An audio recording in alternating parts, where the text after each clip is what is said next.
For the next tutorial, let's take a look on how to put a contact form into my WordPress page. And this is going to be way easier than you're thinking because, again, we always have plugins we can use. So let's go to the Plugins tab on our dashboard, and we're going to go up to Add a New Plugin. From there, we're going to type into the search box Contact Form, and we're going to look for the best one for our needs. At the top, this shows us that we can do a contact form. This allows people to give us feedback easily, or we can post it to a page or one of our posts.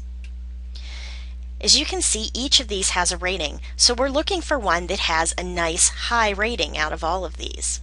So let's go ahead and take a look at this contact form manager. This has 4.5 stars, so let's go ahead and see how it works.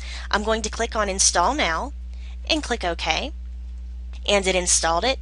And let's click on Activate Plugin. Once that's done, we've got our contact form manager right here.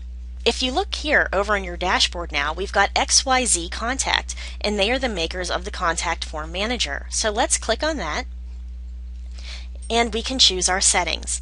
This will allow it to prevent auto removal of break and page tags. You can enable that or keep it disabled.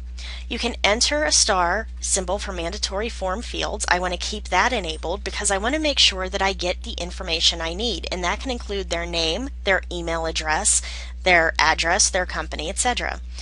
If you want to credit the link to an author, if you want to send via SMTP, if you wanted to do an SMTP debug, a pagination limit of 20 pages, but you can either put this up or down. If you want to do a CAPTCHA key, and then you can click on Update Settings. So scrolling down, you can go into SMTP settings. Right now, we don't have an SMTP account, but we'll get into that later. Below that is our contact forms.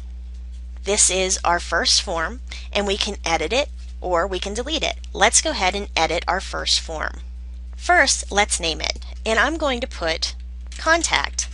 It's going to ask if we want boxes that say your name, and that will be text 1, your email, email 2, subject, which will be text 3, and message body, which is text 4. And you see these are numbered as they go down the page. And then up here we have the submission, which is 5. We can also add elements. So let's go ahead and click on Select Tag and decide if we want a text field, an email field, a drop-down menu, date, check boxes, which allow you to check more than one, radio buttons, which only allow you to choose one. If you choose a new one, it'll unchoose the last one, a place for them to upload files, a submit button, and a CAPTCHA. I'm going to go ahead and do a CAPTCHA because I know that spam is more likely to not be able to get through a CAPTCHA element. So I want to put a form element name, and I'm just going to put that as CAPTCHA, and I'm going to click on Get Code. It's going to ask me to copy this code and paste it into the form on the left. So I'm going to copy between the brackets and the brackets themselves, click Copy.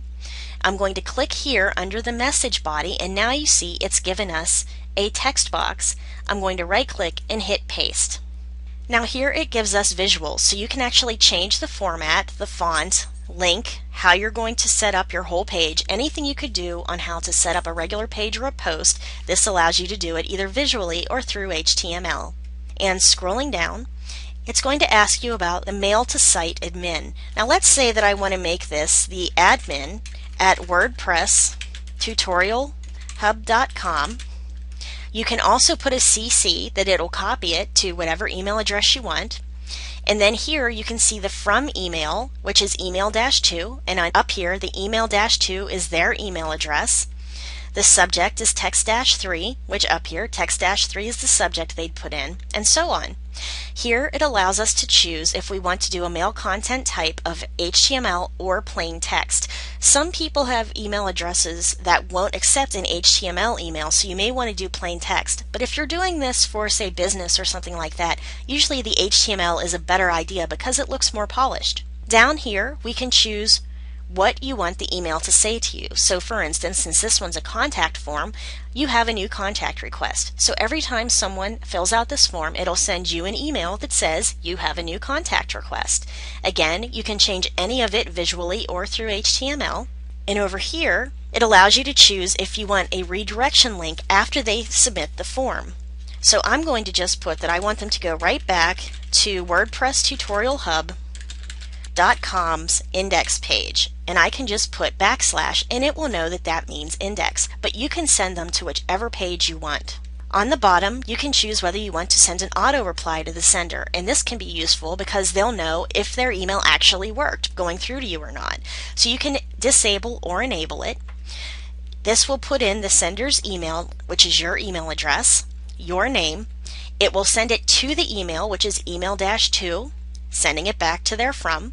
Subject is 3. Again, if you want it HTML or plain text, you can choose what you want your reply to be. You can see this is very generic. Thank you for contacting us. Your email's been received and should be processed shortly.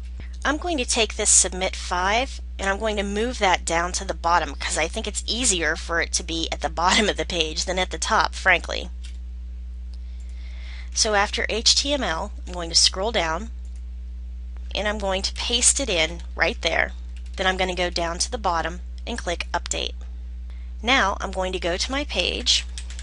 I'm going to click on Contact Me, and we're just going to fill out the form below and it'll get back to us. Copy my code between the colons, right click, then I'm going to go into my pages, and I've made a new page called Contact Me, and this is going to pop up on my list of pages. And I'm in HTML to make sure that this works correctly, and I typed in just fill out the form below and I'll get back to you ASAP. So I'm going to go ahead and paste that little quick form right into my page, click on Update, and I'm going to go into my page. You can see now my Contact Me shows up on my toolbar because I didn't tell it not to. I'm going to click on that, scroll down, and then here's my form. You're going to want to go in and make sure that it works by sending yourself a test email first. Fill out the CAPTCHA if you decided to use one, and click on Send. So I've sent it and it redirected me back to my index page. So that's pretty cool, right?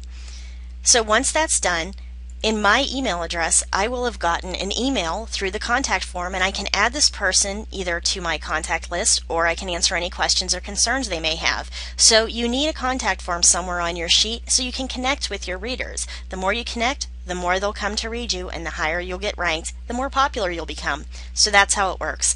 Thanks for listening to this tutorial. I hope it helped you out, and I'll see you at the next one.